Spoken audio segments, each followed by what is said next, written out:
From Himalayan kingdom to democratic nation, Bhutan embraces the will of the people. But how will it work? And can this tiny nation be a model to its neighbors? This is Inside Story.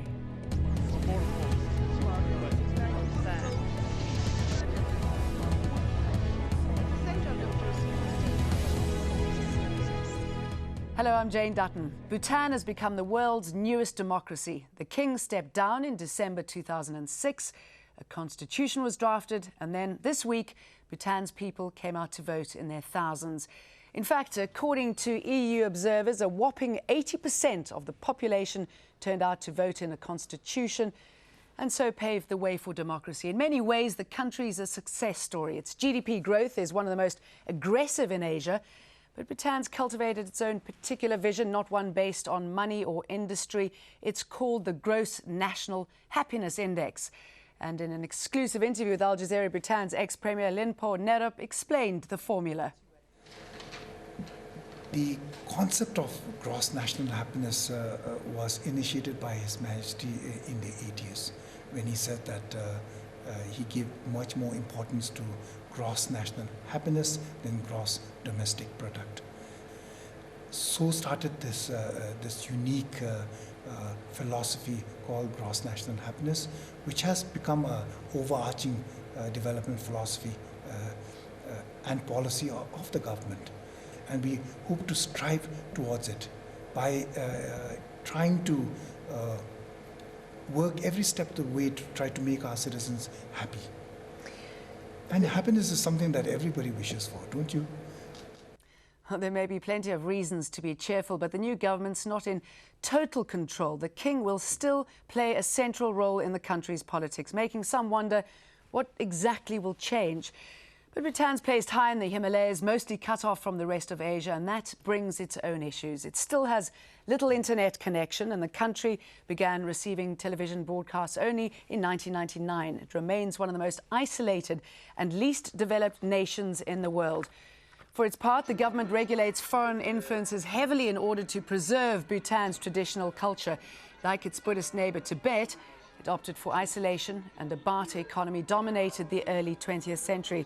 Yet change has been in the offing for some time. Drafting a new constitution began in 2001, and the fourth king abdicated in favour of his son in 2006. Joining us today are our guests in Cologne, Germany, Dieter Brauer. He's a journalist and member of the German Bhutan Himalayan Society. He's travelled numerous times to the country.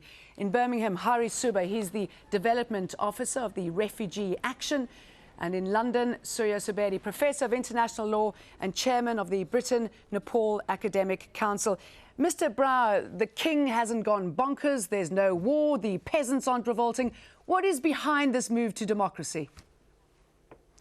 Well, the king saw that modernity must come to Bhutan. And that also entails changes, because until now, Bhutan was an absolute monarchy. And he saw the need to introduce democracy, because sooner or later it would have come anyway to this country, because all the neighboring countries, India, Nepal, etc., have long gone that way. And he wanted to do it without pressure. He wanted to do it at a time when he was in control of the process. And so for many years, this process of democratization has been going on, slowly, cautiously, and it is now culminated in the first elections for the National Assembly in Bhutan on the 24th of March. You mentioned the region. And, do you think there was concern about the volatility of the region? Well, no. He was always concerned for the stability and security of the country, wedged between the big neighbors, India and China. And he saw the need to preserve the culture of Bhutan. Therefore, he was always intent of going very slowly with changes, but consistently. And so gradually, first through decentralization of the government, then gradually introducing a cabinet which was able to take decisions on its own. He introduced the new constitution, which was debated widely in the country. and the process has now ended with the elections. Okay, Mr. Subedi, let's look at the results out of the two main parties. One, there was a landslide victory. Was that expected? Well, it was in a way, although the overall results still came as a surprise for many informed observers watching the developments in Bhutan. One would have expected a bit more powerful opposition. Just with the 3 members in a national parliament of 47 members, the opposition is likely to be very weak. But I think people expected that the party which has won the landslide was going to win a substantial majority. And the way the elections were conducted, did it raise any questions, possibly questions over not enough choice? Indeed, I think democracy has come to Bhutan. That is a very welcome development. But I think at the same time, still the choices are limited. The constitution is still quite restrictive. And democracy may have come, but plurality is coming very slowly. I think both have to go hand in hand. Okay, Mr. Suba, democracy might have come to Bhutan, but not for over 100,000 refugees. They were left out of this. What is the impact going to be? You know, as the impact actually, if you really look at it, is if you look, first coming to the democracy point of view, you had these people who are now in the refugee camps, and most of them are living outside Bhutan. They had stressed about, you know, their rights, which is a form of democratic movement. Why wasn't the government ready to accept that 17 years ago? And now why is all of a sudden that, you know, the democracy has come just overnight? This is something which really, you know, it puts a question in everyone's thought. And also the impact is that, as you probably know, the refugees are now being resettled in America and other countries like Canada, Australia, New Zealand, and which is a move by UNHCR. Now, where does that point go? You know, because all the 100,000 or over refugees were based in Nepal were genuine Bhutanese, and they have not been given the chance to really participate in this democratic election. Take us back, if you will, if you don't mind. They were kicked out of the country, many of them in the 1990s. Many called it a form of ethnic cleansing. What happened there? Yeah, as I said, you know, all the over 100,000 Bhutanese who were evicted more than 17 years ago were all genuine Bhutanese. All of them have got evidence to prove that they were Bhutanese refugees, Bhutanese citizens before they were, you know, evicted from their country. So what does that show? You know, I mean, it is quite, you know, ironical that, you know, you have a set of people who have been kicked out, although they are genuine Bhutanese. And now you talk about democracy after 17 years, when you have 1/6 of the population who have been, you know, you know, kicked out of the country. Mr. Brower, what does this say about the parliament then, if it's not truly representative of the population, or is this more sort of divvying up of power amongst the elite? Well, first of all, I think we have to look at the refugee issue, because there are different views on it. We have heard one view. The view of the government of Bhutan is that not many of the refugees or the people living in the camps in Nepal are actually genuine Bhutanese citizens, that only a small percentage of them actually had citizenship in Bhutan when they left the country. So one has to look at this issue, and the Bhutanese government, together with the Nepalese government, had 15 rounds of governmental talks over this issue, and they had a verification team which inspected at least one of the big camps and established that only a small minority, about 3% actually, qualified as Bhutanese citizens, while a lot of the ones who are now living in Nepalese camps have actually been born there with no real claim to Bhutanese citizenship as the government in Thimphu sees it.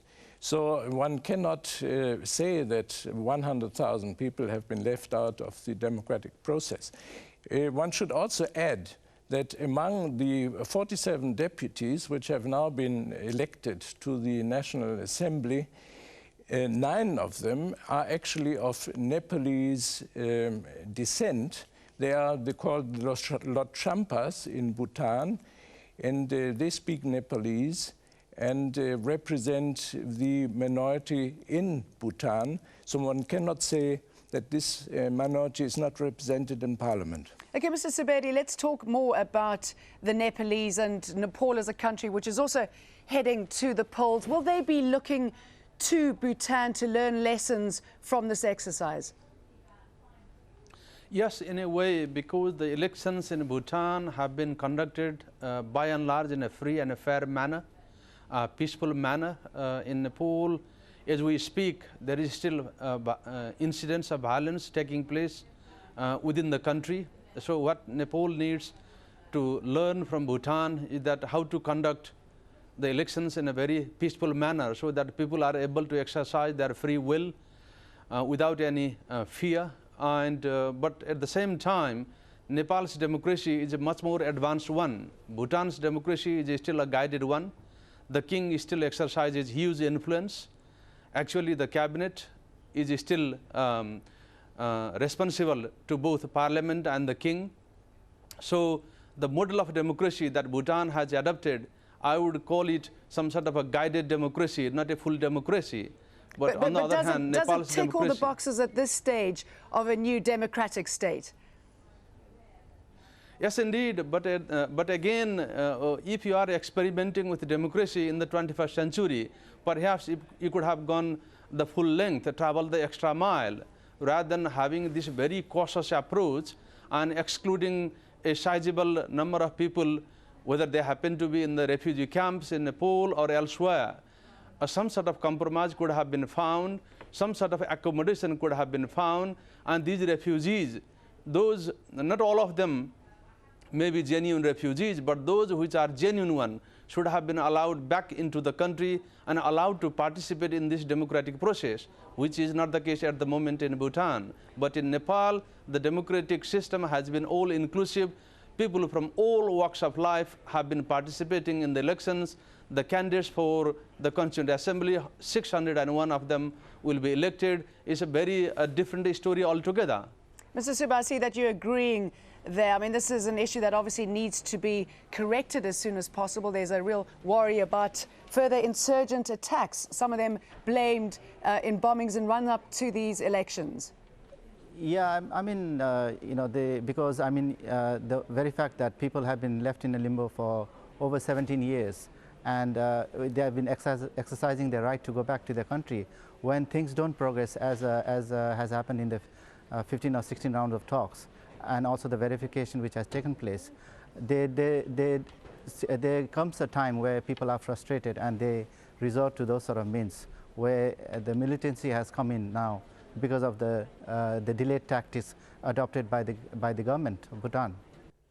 And Mr. Subedi, thank you very much for your thoughts. We'll talk more about Bhutan, but that's when we come back after the break. Stay with us.